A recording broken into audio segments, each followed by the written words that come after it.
Bon allez, on y va. Salut les feignasses, c'est la 17e déjà. 17e émission de Salon de Pro, vous êtes sur Radio Béton, il y a du soleil, tout va bien. Et aujourd'hui, on a comme invité Jacques Perry-Salkov, on dit Salkov avec un V. Avec un W, on prononce ça à l'allemande. Voilà, qui est écrivain, qui a écrit de nombreuses choses et son dernier ouvrage, il est paru chez Fayard, donc vous pouvez aller le voler à la Fnac, je suppose. Ça s'appelle Le Vivarium des palindromes. Voilà. Alors pour les ignares et les Belges, un palindrome c'est quelque chose qu'on peut lire des deux côtés comme on peut. Voilà. Indifféremment de gauche à droite et de droite à gauche. Donc c'est Macron compatible. Oui, voilà, c'est ça. Voilà. Par exemple, le verbe ressasser peut se lire dans les deux sens. Ah ouais. Bon, on en reparlera tout à l'heure parce que on a quand même beaucoup d'autres choses au programme aujourd'hui. Alors on va essayer de faire bref.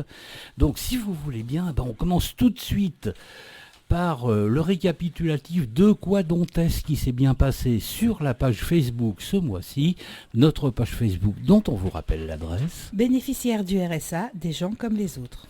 Eh bien écoute, aujourd'hui je commence par la journée d'aujourd'hui et même pas sur le Facebook du groupe mais sur le mien.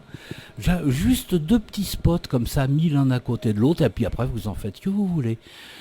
À Figeac, dans le Lot, un jeune homme de 18 ans, un jeune SDF qui s'était introduit dans une maison pour y voler du riz et des pâtes par nécessité, a été condamné à 2 mois ferme par le tribunal correctionnel de Cahors. Ça, c'est le premier. Le deuxième, les époux Balkany auraient dissimulé 13 millions d'euros au fisc parmi d'autres extravagances. Ils ont chopé du sursis. Voilà, maintenant vous en faites ce que vous voulez. On passe à notre groupe. Le 14 février... Pour la Saint-Valentin, l'émission du mois dernier est en ligne. Le 18 février, alors une affiche, alors rassurez-vous, c'est pas dans notre département. Le bénévolat pour sortir du RSA, le département y croit. Voilà, et pour sortir de la mer, on ne sait pas ce qu'ils proposent. Pas d'affolement, c'est pas chez nous qu'ils ont sorti ce monument d'humour involontaire. Le 20 février... Même pas encore ouvert, le garage solidaire, Jean Bégaye, le garage solidaire de Jouy-les-Tours cartonne. Alors, une initiative apparemment qui est à soutenir. J'espère qu'on en reparlera parce que moi je trouve ça hyper sympa. Alors, on va bien voir. Est-ce que quelqu'un a des nouvelles ? Est-ce qu'ils ont ouvert entre-temps ce fameux garage solidaire ? Voilà, c'est ouvert. Bon, alors on vous engage à aller jeter un œil pour voir. Et puis en attendant, on vous donne déjà leur mail, contact.solidaroto, comme ça se prononce, @gmail.com. Voilà, vous pouvez déjà les contacter pour voir un peu comment ça se passe et tout ça. Et on vous tiendra au courant. 4 mars. Tiens, on a été feignants ces temps-ci. 20 février, 4 mars, il ne s'est rien passé sur la page. Il faut quelques petites bricoles, mais rien qui mérite d'être relaté. On annonce quand même notre invité de ce mois-ci et le début du printemps des poètes. 7 mars, revenu universel, le retour du vieux serpent de mer dans le débat. Mais le revenu universel, ah là là. Enfin bon, de toute façon, ça aussi, on en reparlera. 9 mars, première bonne nouvelle de l'année, Radio Béton dévoile le menu du festival au quart de tour. Donc on signale que Bertrand Cantat a été déprogrammé du festival au quart de tour. 11 mars, quelques photos du Repère Café qui s'est installé au lycée professionnel Becquerel le 17, c'est-à-dire 3 jours après. Le 12 mars, France Info balance, Indre-et-Loire, des chômeurs victimes d'une arnaque à la fausse offre d'emploi. Alors on précise quand même pour nos auditeurs qui n'étaient pas au courant que Job Touraine n'est absolument pour rien là-dedans. Voilà. C'était juste ma petite chronique vous voyez, j'ai fait court, j'ai fait bref. C'était notre page Facebook, donc on vous conseille, si vous avez noté les dates, s'il y a des trucs qui vous intéressent, allez-y, c'est toujours en ligne sur la page. Bénéficiaires du RSA, des gens comme les autres. Et donc moi je vais faire les stats du mois. Oui, alors, nous avons toujours 365 membres. Alors au 1er mars, là je crois qu'on est 367 maintenant, mais on était 365 au 1er mars. Il y en a 2 qui se sont reproduits. Il y a comme... Il y a quand même eu 30 publications. Alors, t'en as passé à la trappe, parce que moi, j'en ai 30, des publications au mois de mars. Ouais. Bah oui. 164 membres actifs. Le jour d'affluence, c'est le mercredi entre 17h et 20h. Alors, je sais pas, c'est bizarre, ça Je sais pas, change il tous les mois. n'y a rien à la télé. Je sais pas. La publication la plus vue, c'est celle de toi, Alain, du 5 février. Article qui concerne Monsieur le Président. Le problème en France, c'est que les pauvres sont jaloux. Quel président? Bah Macron. Ah Bah Monsieur le Président, quel président? Oui. No comment. Voilà. Donc, voilà, c'était la publi la plus vue. Donc, sur le groupe, il y a 46% de femmes, 54% d'hommes. Les membres ont entre 18 et 64 ans. Il y a 114 personnes de Tours, 15 d'Amboise, 9 de Langeais, 5 de Montlouis, 4 de Saint-Cyr, 4 de Saint-Martin-le-Beau et 4 de Loches. Voilà. Tout de même. Oui. Donc, va jusqu'au bout de ton œuvre. D'accord, donc je Rappelle-nous vais toutes jusqu'au les bout. adresses où on peut nous joindre et travailler avec nous, nous contacter, tout ça. Donc, le groupe Facebook bénéficiaire du RSA des gens comme les autres. Nous avons une adresse mail salondepauvre@gmail.com, une chaîne YouTube et un compte Twitter qui s'appelle Salon de Pauvres. Et voilà. Ben, c'est déjà pas mal. Oui. Alors, je veux préciser quand même que le groupe Facebook, donc nous sommes 3 administrateurs, donc Alain, Marie, Thérèse et moi. Le compte Twitter, c'est moi. L'adresse mail, tout le monde a le mot de passe, donc tous ceux du groupe Stigmatisation peuvent répondre au mail. Et pour la chaîne YouTube, c'est moi qui me charge de mettre l'émission en réécoute sans les musiques, puisque YouTube nous a un peu tapé sur les doigts avec les droits d'auteur. Voilà, alors donc si vous voulez savoir où envoyer les chèques, maintenant vous savez. Bon, très bien, Marie-Thérèse maintenant, Oui, bonjour. qui a des choses à nous dire. Bonjour Marie-Thérèse. Voilà. Donc désormais, je vais vous parler des groupes ressources, vous donner des nouvelles. Donc les groupes ressources ont été instaurés par la loi du RSA du 1er décembre 2008. Ils sont composés de bénéficiaires qui ont envie de participer, de s'investir, de partager, d'échanger des idées.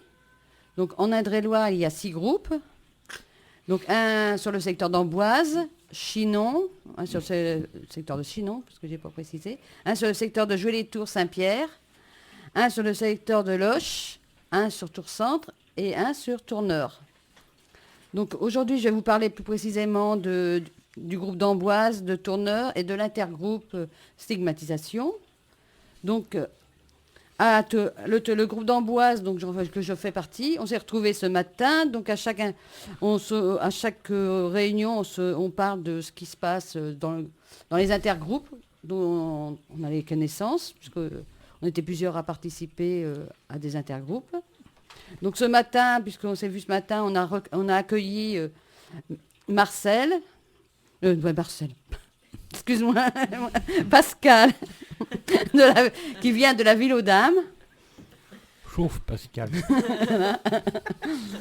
J'allais pas la rater celle-là, non, attends. Voilà, maintenant tu te démerdes, tu continues. Désolé Pascal, si t'es à l'écoute. Bon. Donc à Amboise, on a déjà réalisé les adresses utiles. On a participé à l'amélioration d'un document officiel. On a participé à l'amélioration du PowerPoint qui est présenté aux nouveaux bénéficiaires sur Amboise, parce que voilà. Et nous venons de terminer un document sur l'accompagnement RSA et CER, contrat d'engagement réciproque, que nous avons réalisé avec la collaboration de quelques référents. Donc aujourd'hui, on a beaucoup discuté, mais on n'a pas encore vu ce qu'on allait sur l'avenir. On n'a rien fait. Non,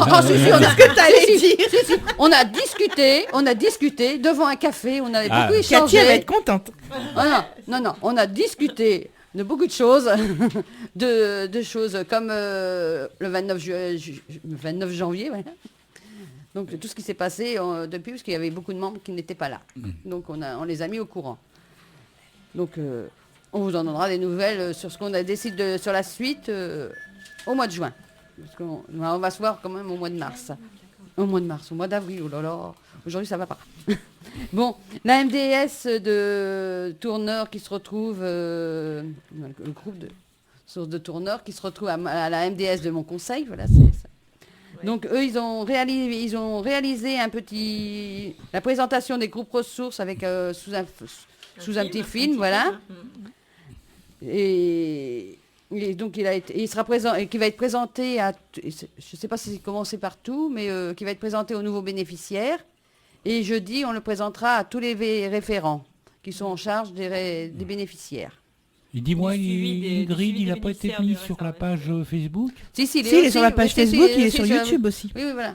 Voilà. Oui. D'accord. Donc oui, il sera Oui, oui. présenté jeudi aux référents. Voilà. Donc, Mais du j'allais le dire, département. hein, j'allais le dire. Ah. Voilà.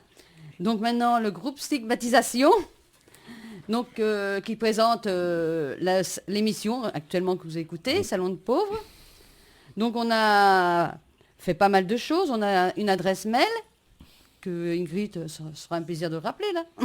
salondepauvre@gmail.com. On a une adresse Twitter Salon de pauvres. et la chaîne YouTube. Salon de pauvres. Et puis notre groupe. On s'est foulé. Et hein. notre groupe Facebook. Bénéficiaires du RSA, des gens comme Voilà. les autres. Et puis le groupe vient de réaliser un PowerPoint qui va être présenté à tous les référents jeudi. À tous les référents, voilà. Donc le mois prochain, je vous donnerai donc des nouvelles des autres groupes. Et puis bien entendu, si vous voulez participer au groupe ressources, vous êtes les bienvenus. Voilà. Les frais de déplacement, ça c'est aussi important pour ceux qui viennent de loin, sont remboursés. Donc si vous êtes intéressé, il suffit de contacter votre MDS ou Enfin, votre pour référent ou ou le- nous pour envoyer un mail à notre adresse. salondepauvre@gmail.com. Et maintenant, je laisse la parole à Ingrid pour la pause musicale. J'aurais dû faire speakerine, moi. Bah, tu le fais tellement Je bien. répète toujours la même chose. Oui, donc là, nous passons à la pause musicale. Donc ce mois-ci, Ah, nous allons alors. parler de l'avant-dernier du Club des 27 de Kurt Cobain. Pour l'instant. Oui, pour l'instant, mais bon. Le mois prochain, Amy Winehouse, et après, Ok. on aura fait le tour. Je sais que Charles Savour ne va pas très bien. Oui, mais il n'a pas 27 ans. Ah bon? Donc, nous allons passer à Kurt Donald Cobain, qui est né le 20 février 1967 à Aberdeen, dans l'État de Washington, et est mort le 5 avril 1994 à Seattle. Donc, c'est le guitariste, chanteur, auteur, compositeur, interprète du groupe Nirvana. C'était un style de musique grunge et punk. À la fin des années 80, il rencontre Chris Novoselic, avec qui il restera dans le groupe jusqu'à la fin. Ils fondent Nirvana en 87. Ils rencontrent un batteur et font l'album Bleach, mais le batteur ne correspond pas au style punk. Donc ils en changent et créent en 91 Nevermind, donc l'album le plus connu avec le bébé dans l'eau, avec le style Smile Like Teen Spirit le plus connu. Donc Kurt Cobain ne va pas bien, il souffre de dépression, il a du mal à être célèbre. Il souffre de bronchite chronique et trouve comme automédication l'héroïne. Il rencontre Courtney Love, la leader du groupe Hall, en 91. Ils se marient en 92 et leur fille Frances naît le 18 août en 92 aussi. Il suit une cure de désintox quand il apprend qu'il va être papa, mais ça lui donne des douleurs. Il retombe dans l'héroïne. Il retourne en cure de désintox, mais prétextant d'aller fumer une cigarette, il s'enfuit. C'est là qu'il écrit une lettre d'adieu où il écrit « Mieux vaut brûler franchement que s'éteindre à petit feu ». Donc, est-ce que c'est le divorce, le fait de vouloir quitter la musique, plusieurs théories sur sa mort, le fusil aurait été trop grand pour qu'il se suicide, il avait de l'héroïne dans le corps, il n'y a pas d'empreinte de stylo, il n'y a pas d'empreinte de Kurt ni sur le stylo ni sur la feuille où il a fait sa lettre d'adieu, la pièce était fermée de l'extérieur. Donc voilà, il a quand même fait seulement que 5 albums, ça ne veut rien dire ce que je viens de dire, mais il n'a fait que 5 albums au cours de sa carrière, en 89 Bleach, en 91 Nevermind, en 92 Incesticide, en 93 In Utero, en 94 l'MTV Unplugged in New York, et on va s'écouter en pause musicale About a Girl de l'album Bleach en 89. Eh ben voilà, c'est le Kurt. Bon, c'était très bien. On a qui le mois prochain Amy Winehouse. Ah bah oui, la belle Amy. Voilà. Oh, j'ai plein de vinyles d'elle. J'ai plein de choses. Si tu veux, tu peux amener une chanson alors. musique. Bon, bah, Pas on tout verra, casser. on verra ça, Ouais. on verra ça ensemble. Mais oui, peut-être une petite surprise le mois prochain. Tiens, voilà. Bien, notre invité maintenant, parce que le temps tourne, c'est Perry Salkov. Bonjour, d'abord. Bonjour. Alors, tout de suite comme ça, Ouais. brut de scan, la première question. Je veux dire, un écrivain, qu'est-ce que vous venez foutre ici, quoi? Un écrivain, quand même, on se dit, Oui, enfin, vous savez, il y a des hauts et des bas, hein, oui, effectivement, je bénéficie du RSA. Et parce que mes principales ressources sont des droits d'auteur et ce sont des revenus pour le moins irréguliers puisque les maisons d'édition versent les droits une fois l'an, en général le deuxième trimestre donc il y a des périodes creuses. quand l'éditeur se barre Ouais. pas avec la caisse. Oui. J'en sais. Oh, j'en sais- ça arrivera j'en- rarement. Ah non, mais j'en sais quelque chose. Ah bon ça m'est Oui. arrivé, oui. Bon, enfin bon, c'est une autre question. Ouais. Non, mais on a de bons en général, on a de bonnes maisons dans notre pays, hein. Je crois on est bien servi. Il y a beaucoup de maisons qui diffusent bien. Et des éditeurs qui savent accompagner l'écriture. Voilà. C'est- Enfin, moi, j'ai eu beaucoup de chance, quoi. Oui, parce que le monde de l'édition, c'est un Mm. peu un univers impitoyable. Hein. Oui, oui, je sais pas, mais enfin, moi j'ai eu la chance, la chance d'avoir une éditrice que je suis depuis 2011, pardon, et qui s'investit vraiment, qui s'investit vraiment auprès de ses auteurs, qui accompagne l'écriture, et voilà.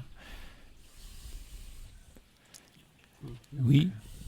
Alors, pouvez-vous nous décrire votre parcours en tant qu'écrivain, auteur, et notamment votre passion pour les jeux littéraires? Alors, ça a commencé il y a bien longtemps. Quand j'étais au lycée, j'aimais feuilleter le dictionnaire comme un magazine un peu. Et puis un jour, je suis tombé sur le mot palindrome. Voilà, ces mots, ces phrases qui se lisent de gauche à droite et de droite à gauche. Et il y avait un exemple, Ésope reste ici et se repose. Et pour moi, ça changeait ma vie. J'ai trouvé que c'était magnifique. Ça sonne comme une épitaphe. En fait, c'est très savant, quoi. Mais on le sent pas. On soupçonne pas que c'est un palindrome. Mais j'ai trouvé ça très beau. Et voilà. Puis dès le lendemain, au lycée, en cours de français, je me suis essayé moi-même à faire à composer un palindrome, mais plutôt que d'écouter le cours, sans doute. Et mon premier palindrome, ça a été rue Verlaine, génial rêveur. Comme une plaque de rue Verlaine, génial rêveur. Et puis bon, j'ai mis cette passion de côté parce que je me suis engagé plutôt dans une vie de musique, parce que pendant très longtemps, j'ai fait du piano et j'ai composé. J'ai joué avec la chanteuse Elisabeth Boulanger, qui est de Tours également. Et on a eu une carrière dans le jazz. Et puis la musique m'a rattrapé en 2007, année où j'ai publié mon premier livre, qui était un recueil d'anagrammes. Alors les anagrammes, ce sont des mots, quand on mélange les lettres pour obtenir un autre mot. Par exemple, le prénom Marie donne le verbe aimer, ou alors avec parisien, vous pouvez faire aspirine. Ou avec sportif, vous pouvez faire le mot profit. Voilà. Et donc, et avec salon de pauvre, Avec Salon de pauvre, parasol de Vénus. c'est pas Donc, beau ça. C'est très donc, beau. J'adore. bienvenue à nos auditeurs sous le parasol de Vénus. Voilà, ça vaut une affiche. À partir de maintenant, Alain présentera comme ça. Ouais, Voilà. la Ouais. renommée Parasol de Parasol Vénus. de Vénus. Voilà. Nous qui Donc cherchions un temps. on arrête d'enguirlander les feignasses, alors bon. Oui, et ben, d'ailleurs, j'ai une autre anagramme que je vous ai préparée. Une anagramme. Oui, donc le RSA, mine de rien, me permet de continuer dans ma carrière d'auteur. Et je crois que le revenu de solidarité active mérite vraiment son anagramme, en tout cas en ce qui me concerne. Avenir de la société et du livre. Oh, c'est c'est beau, beau. ça. Voilà. À méditer. À méditer. Bon. Qui doit poser la question moi. suivante? C'est toi. Alors, Elle, Serge, elle est en émerveillement. non, mais, moi qui je fais partie d'un atelier d'écriture depuis 4 ans, alors Ah bon? voilà. Sachant que vous participez justement au Printemps des Poètes, puisque vous serez le samedi 17 mars à 18h30 au Cellier Saint-Julien, donc au niveau Arrêtram Porte de Loire, ceux qui ne connaissent pas. Est-ce que vous participez à d'autres événements culturels en Touraine? Rien de vraiment prévu, mais j'essaie justement en fait, ce que le petit spectacle que Elisabeth Boulanger, donc la chanteuse avec qui j'ai joué très longtemps et qui est également lectrice, ce spectacle, donc, c'est une sorte de conférence sur les jeux littéraires et ponctué de lecture, et justement à côté de mon travail d'auteur, j'essaie de développer cette activité de diffuser cette conférence en même temps que un atelier d'écriture justement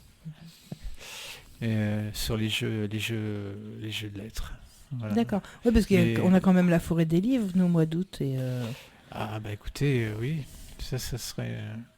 Ils font des ateliers là-bas? Non, mais Non, c'est ouais. les auteurs justement de livres qui viennent. Oui, j'y suis passé pour mon tout premier livre en 2007. Ah oui, d'accord. Oui, je me souviens, ouais. Mhm. Pourquoi pas cette année, oui. Donc l'anagramme du fondateur de la Forêt des Livres, c'est bien Gonzague 5 briques. Hein? Ouais. Non, là, j'ai pas prévu. Non, mais en plus celle-là, elle a été piquée au canard enchaîné, donc j'y suis pour rien. Alors, pourriez-vous nous parler de votre dernier ouvrage et de vos projets à venir en termes d'écriture Alors donc le dernier, mon nouveau livre, c'est Le Vivarium de Palindrome. Alors ce ne sont pas des anagrammes, là ce sont des palindromes, c'est ces mots, ces phrases qui se lisent dans les deux sens. Et en fait ce livre est comme un musée parce que on associe le palindrome qui a ni queue ni tête, ni début ni fin, puisqu'on peut le lire dans les deux sens. On l'associe à un serpent à deux têtes. Et ça m'a donné l'idée d'un vivarium, la visite d'un vivarium, d'une sorte de musée de palindrome, et dont je suis le guide. Je m'adresse au lecteur dans ce livre.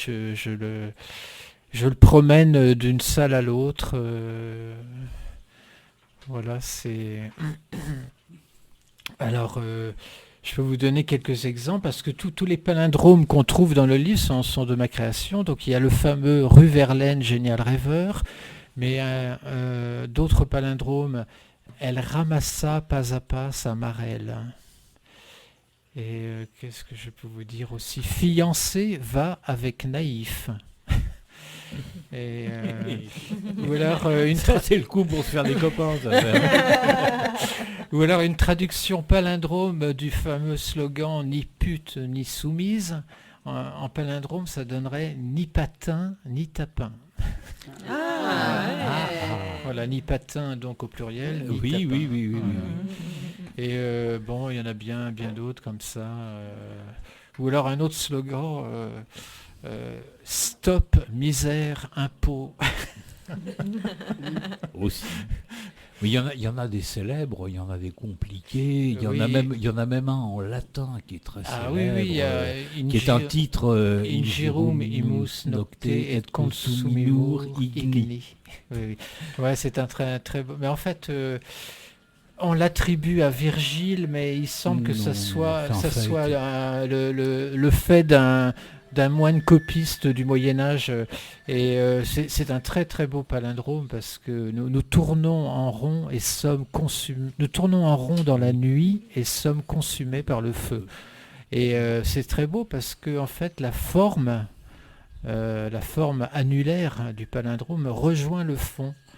Nous tournons en rond. En fait, souvent on pense aux papillons de nuit autour de la chandelle. De film, c'est Guy Debord. Guy Debord, ouais, c'est ça. Ouais. C'est assez fascinant, moi je trouve. Je trouve qu'il y a une beauté dans le palindrome. Enfin, c'est comme un marbre, je trouve. On devrait graver les palindromes dans le marbre. Et voilà. Une bonne idée. Et donc là, vous êtes en train d'écrire un dernier ouvrage, un nouvel ouvrage plutôt. Oui. Donc voilà, vous allez. Ah oui, c'est pour les éditions Actes Sud. En fait, c'est le 4e volume d'Anagramme, parce qu'il y a eu un premier volume avec le physicien Étienne Klein, donc c'était dans l'univers de la physique, et puis un deuxième volume avec Sylvain Tesson, un troisième avec Raphaël Enthoven, le professeur de philosophie, et là le nouvel invité c'est Carole Beffa, qui est un grand compositeur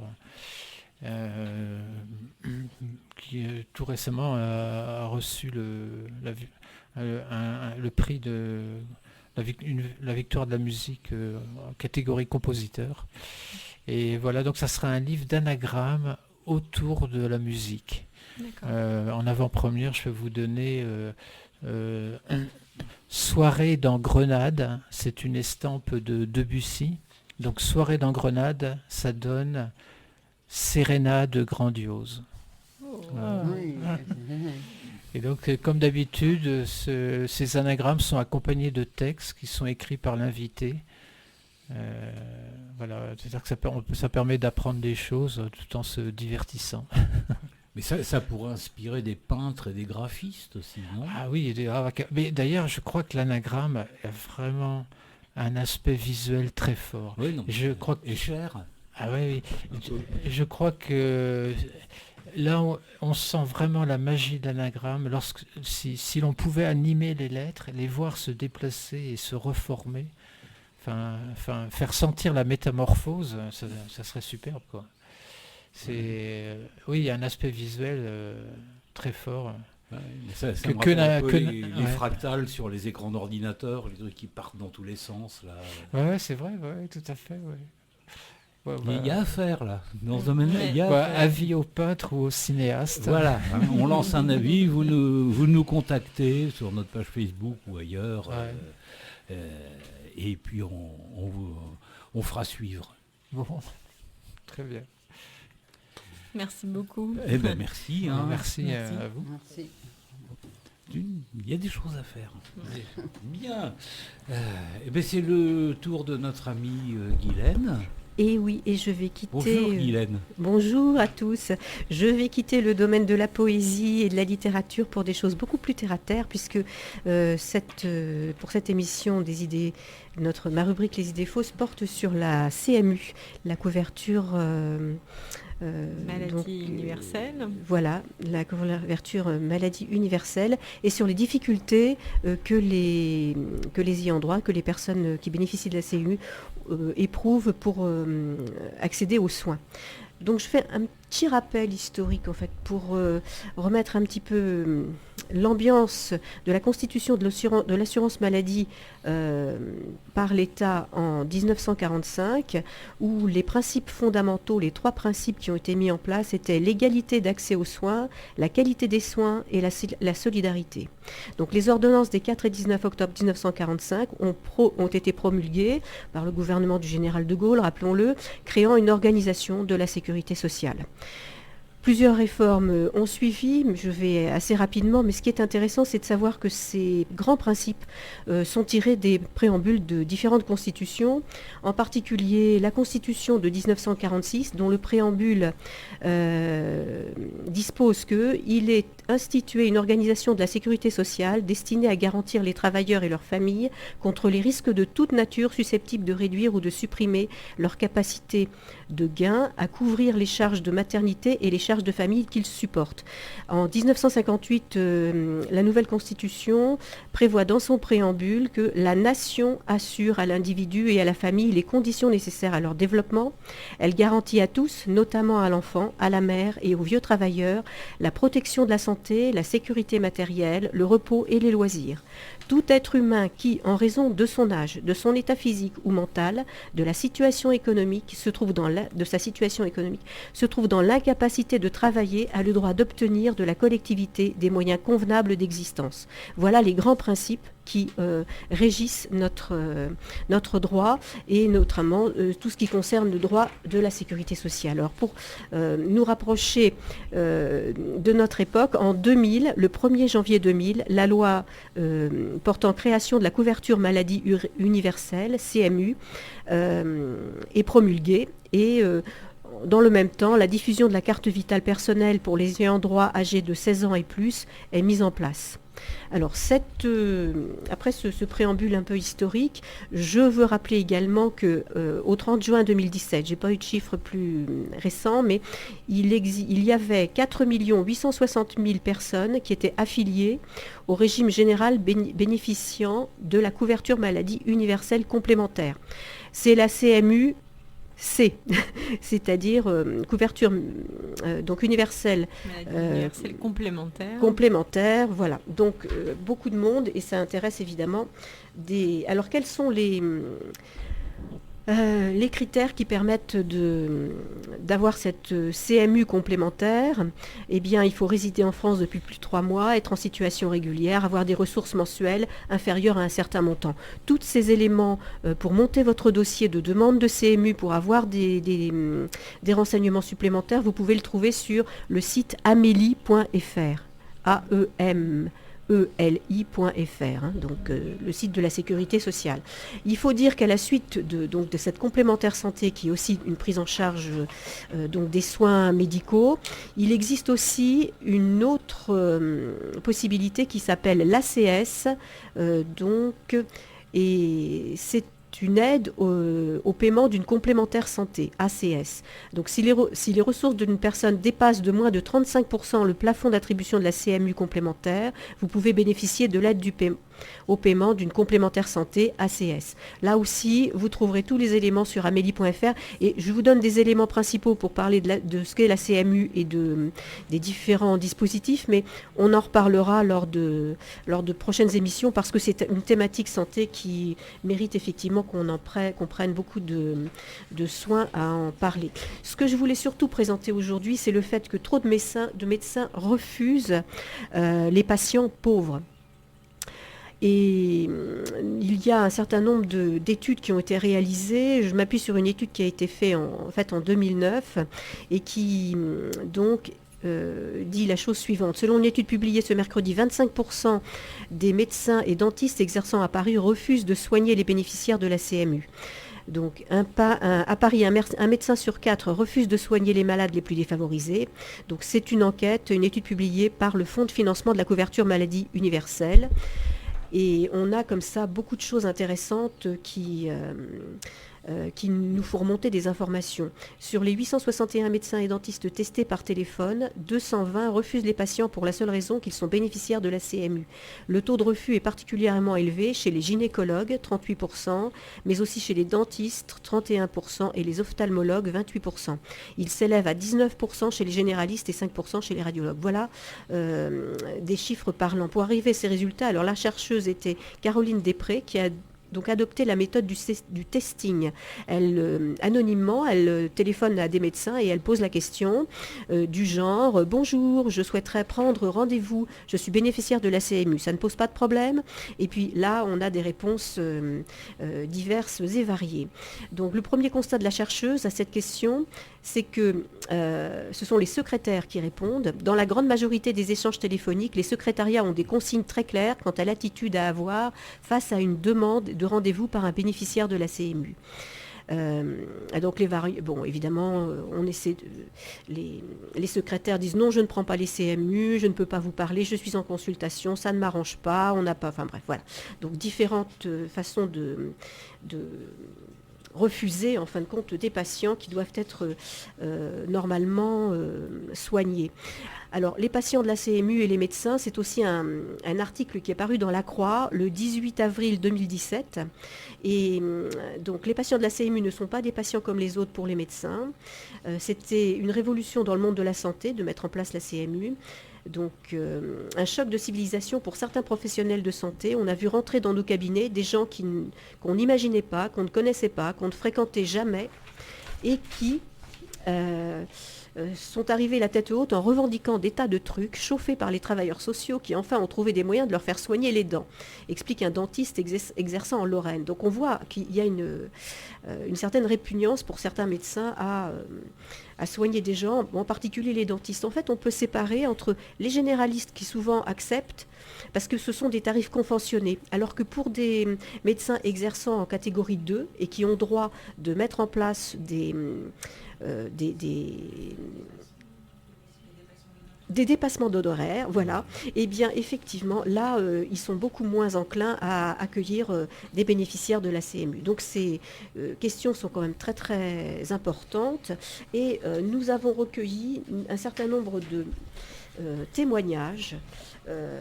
Je vous lis celui d'un membre de notre groupe ressources. Guylaine, je veux juste t'interrompre une petite seconde pour apporter une petite précision pour être complet. Le Conseil de l'Ordre s'est prononcé publiquement contre ce type de pratique. Et peut-être que si on avait des statistiques un peu plus récentes, on verrait que les pratiques ont peut-être un petit peu évolué dans le bon sens.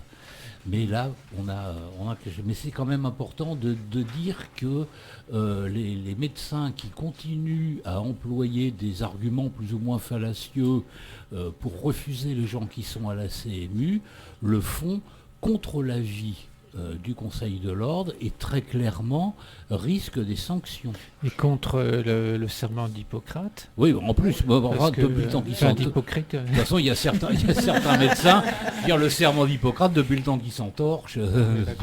Ils sont plus à ça près. Mais ce qui est important, c'est de dire que là, maintenant, si un jour il y a des pratiques qui sont vraiment honteusement délictueuses et s'il y a des noms qui sortent, et on en a, ces gens-là risquent des gros ennuis. Faut qu'ils le sachent quand même. Alors c'est tout à fait vrai, Alain, tu as raison. Et effectivement, pour signaler les refus de soins, il est possible d'envoyer un message. Alors soit de voir auprès du conciliateur de votre caisse d'assurance maladie, du conseil territorial compétent de l'ordre professionnel concerné, www.conseil-national-médecin.fr. On peut envoyer un signalement sur ces sites. Même chose, www.ordre-chirurgien-dentiste.fr. là aussi. Et www.ordre.pharmacien.fr. Donc en fonction, voilà, si vous avez été victime de refus, eh bien vous avez la possibilité quand même de vous plaindre auprès de ces différents organismes et de faire remonter effectivement la déception que ça a pu entraîner pour vous. Donc plus que la déception, parce que ne pas être soigné. Voilà, Alain, je te passe la parole. Oui, et vous pouvez aussi, et ça c'est très important, nous faire parvenir vos témoignages, parce que l'émission d'aujourd'hui, c'est le début. Il va y en avoir d'autres, et donc on continue à collecter les témoignages, et puis à lister aussi les pratiques qui sont employées, parce qu'évidemment les refus directs sont de plus en plus rares.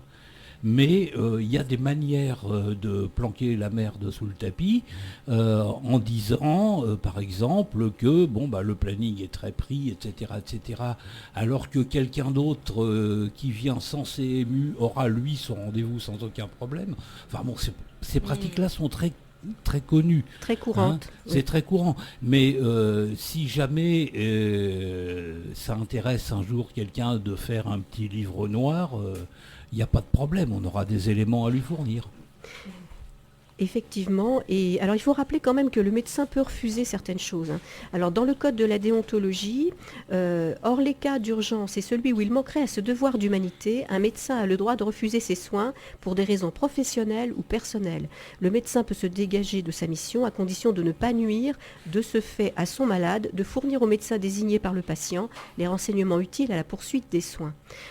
Voilà, il y a bien sûr cette possibilité, mais il faut quand même rappeler que le droit d'être soigné, c'est un droit. Donc, comme je l'ai dit au début, c'est un droit fondamental qui est inscrit dans les préambules de la Constitution de 1946, comme dans celle de 1958. Et donc là, c'est vraiment on ne peut pas y échapper, normalement.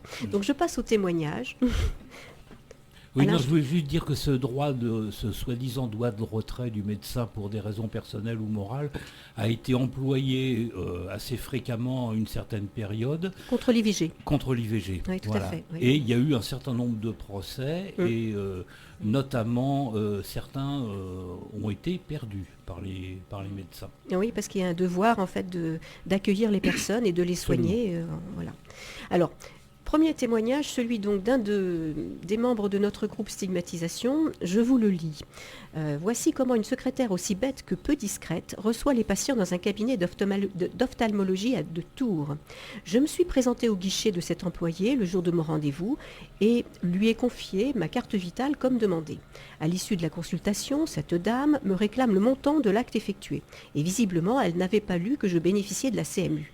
Quand je lui ai fait remarquer, elle a répondu à haute voix « Ah, vous êtes à la CMU, mais ça ne m'arrange pas, ça. Il faut que j'en informe le médecin. » Alors, je ne sais pas ce qu'il lui a répondu, mais elle m'a demandé avec un ton accusateur « Bon, donnez-moi votre attestation pour qu'on puisse être payé. » Je lui ai proposé de faire une photocopie du document, mais elle prétendait ne pas avoir de photocopieuse et voulait l'original. Je lui ai répondu « Pas de photocopieuse dans le cabinet, je ne vous crois pas. Et vous n'aurez pas l'original, débrouillez-vous. » Ces échanges verbaux ont été entendus par l'ensemble des patients qui étaient dans la salle d'attente, toutes proches, mais visiblement sans affecter la gouaille de cette poissonnière. En conclusion, dans certains cabinets médicaux, être à la CMU porte atteinte au porte-monnaie. Mais qu'une secrétaire ait de telle attitude, c'est inadmissible. Que tous les auditeurs sachent qu'au XXIe siècle, il y a encore des imbéciles qui ne savent pas être discrets et courtois envers des personnes qui n'ont pas choisi cette situation. Guylaine vient de porter atteinte gravement à la réputation des poissonniers. Voilà, donc je m'en excuse. Donc Radio Béton et Guylaine s'excusent platement auprès de nos amis poissonniers qui font un métier formidable. Alors, je laisse parole à Ingrid, peut-être pour... Non, là, c'est pas moi. Là. On signale tout de même que les poissonniers ne prennent pas la CMU. Non plus. Bien, alors, nouveau témoignage maintenant. Voilà. Bonjour tout le monde, c'est bonjour. Willy. Et ce qui m'est arrivé en fait en tant que bénéficiaire de la CMU, dont la partie complémentaire est prise en charge directement par l'État, différente donc d'une prise en charge via une mutuelle comme Harmonie. Et donc ça s'est passé en plusieurs fois. Première visite donc chez un professionnel de la dent, l'attitude d'un professionnel de la santé, en se rendant compte que j'étais bénéficiaire de la CMU. Il n'a rien trouvé sur les radiographies qu'il a faites et m'a fait comprendre que cela devait venir d'une sinusite. Deuxième étape, je fais une visite chez mon médecin traitant qui m'ordonne donc un scanner pour voir ce qu'il y a. Troisième étape, je fais le scanner à l'hôpital qui montre une infection au niveau des sinus gauche. Quatrième étape, visite chez le médecin généraliste qui me prescrit des antibiotiques et un anti-inflammatoire, 1 mois de traitement et rien n'y fait. Cinquième étape qui se déroule en 4 petits chiffres, visite chez un autre professionnel de la dent qui m'annonce qu'il y a une infection après avoir pratiqué une radio et qu'il va falloir 4 visites pour en venir à bout. 1, on commence à nettoyer, pansement. 2, on dévitalise. 3, on prépare la dent pour la couronne, c'est-à-dire on sculpte, hein, on passe à la meuleuse. Et enfin, ouais.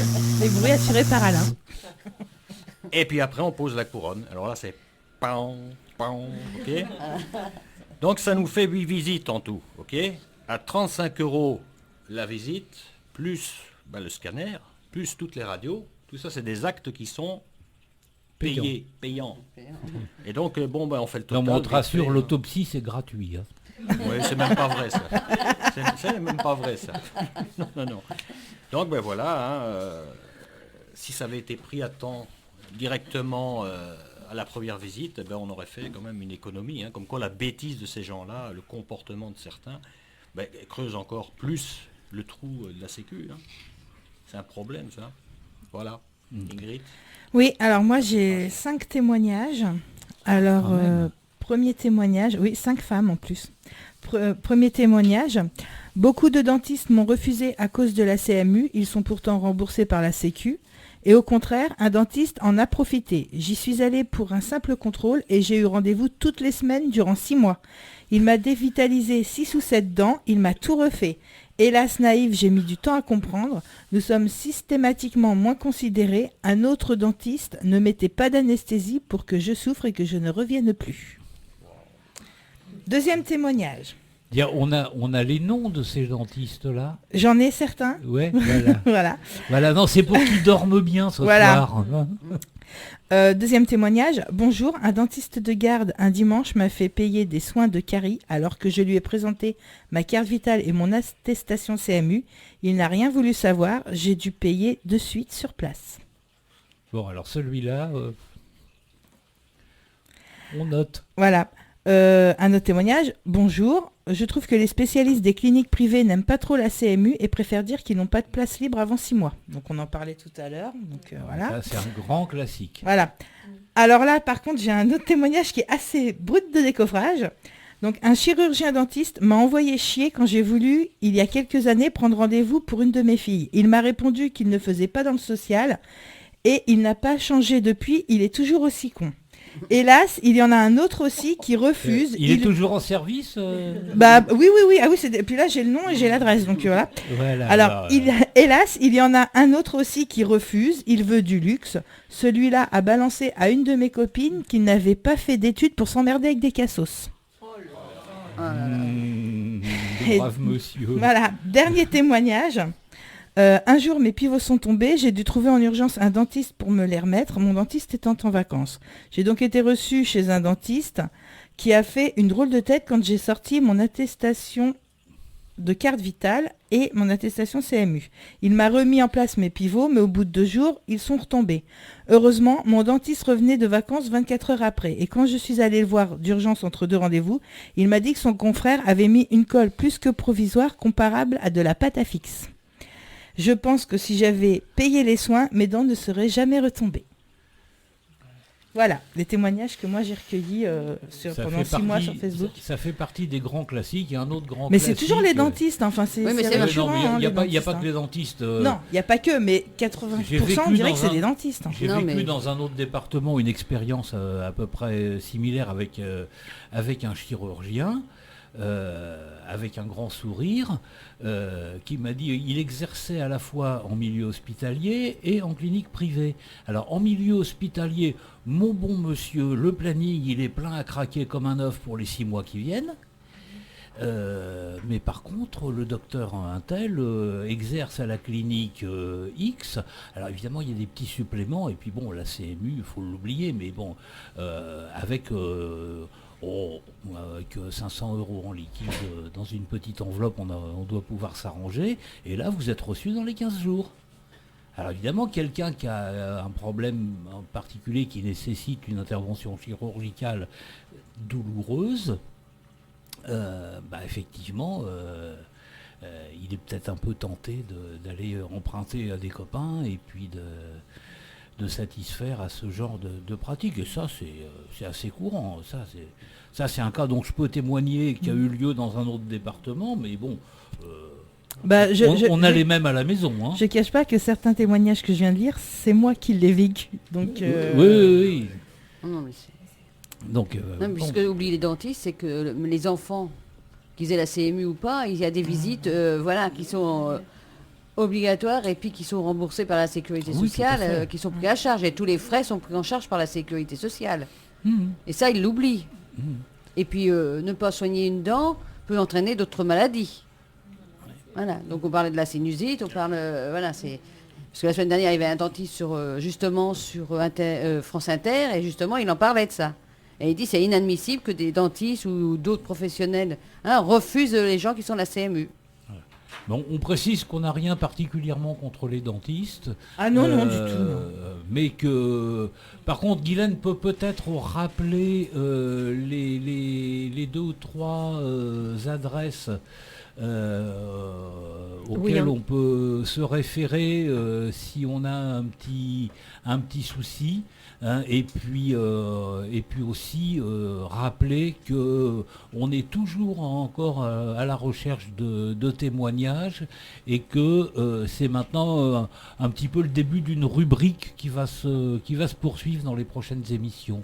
Alors effectivement, si les personnes sont victimes d'un refus de soins, soit le refus d'accorder un rendez-vous, soit vous demandent d'avancer des frais, soit pratiquer des dépassements d'honoraires non justifiés, vous pouvez toujours soit faire un signalement auprès du conciliateur de votre caisse d'assurance maladie, et puis vous pouvez vous adresser directement aux ordres des médecins, le Conseil national médecin, alors www.conseil-national.médecin.fr, www.ordre-chirurgien-dentiste.fr, www.ordre.pharmacien.fr. Alors il est vrai que la plupart du temps ce sont les médecins de la catégorie 2, donc ceux qui sont autorisés à demander des dépassements d'honoraires, qu'il s'agisse des gynécologues, des dentistes, des ophtalmologues, etc., qui sont souvent les personnes, mais enfin bon, il ne faut pas non plus généraliser. Ceci dit, c'est tellement important que c'est un point sur lequel il faut vraiment qu'on mette l'accent, étant donné les enjeux de santé qui sont en œuvre sur cette thématique. Alors, dans l'article du journal La Croix d'avril 2017, il y a tout de même un certain nombre de choses intéressantes aussi à noter. Donc, premier constat, pour certains praticiens, les personnes rattachées à la CMU représentent une catégorie sociale et identitaire, avec un processus d'étiquetage des patients.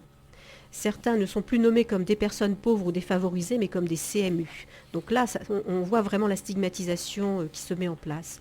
Et ce que disent aussi cet article, donc hors catégoriser ainsi un groupe de patients facilite la construction de divers stéréotypes négatifs, car si le refus de soins semble rester minoritaire, bon nombre de praticiens affirment que les CMU sont plus difficiles à soigner, prendraient des rendez-vous sans venir en consultation, seraient exigeants, forts consommateurs de soins et des responsabilités par leur gratuité.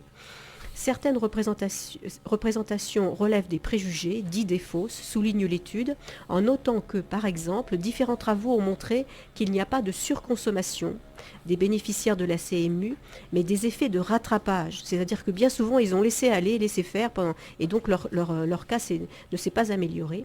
Souvent, donc, ils sont en mauvais état de santé. Les personnes en précarité consultent plus que la moyenne quand elles obtiennent la CMU, mais avec le temps, ce phénomène s'atténue. C'est-à-dire que c'est plus un phénomène de rattrapage qu'une volonté de surconsommation du fait de la gratuité des soins. Tout à fait. Bien, on arrive quasiment au bout. Voilà, et on continuera de notre thématique. Oui, bien sûr. Dans d'autres émissions. Bien sûr qu'on va continuer parce qu'il y a encore beaucoup à dire sur le sujet et on va continuer à regrouper les témoignages. Alors bon, on signale bien évidemment, ça va sans dire, mais ça va encore mieux quand on le dit, que si vous souhaitez que votre témoignage soit anonyme, il n'y a pas de souci, il le sera. Et que si vous souhaitez l'inverse, effectivement, ça peut prendre d'autres dimensions par la suite. On ne sait jamais ce qui peut se passer. Si on a un nombre relativement conséquent de témoignages, de toute façon, on ne lâchera pas l'affaire et puis il y aura des suites. Voilà, et il y aura une suite aussi à Salon de Pauvres.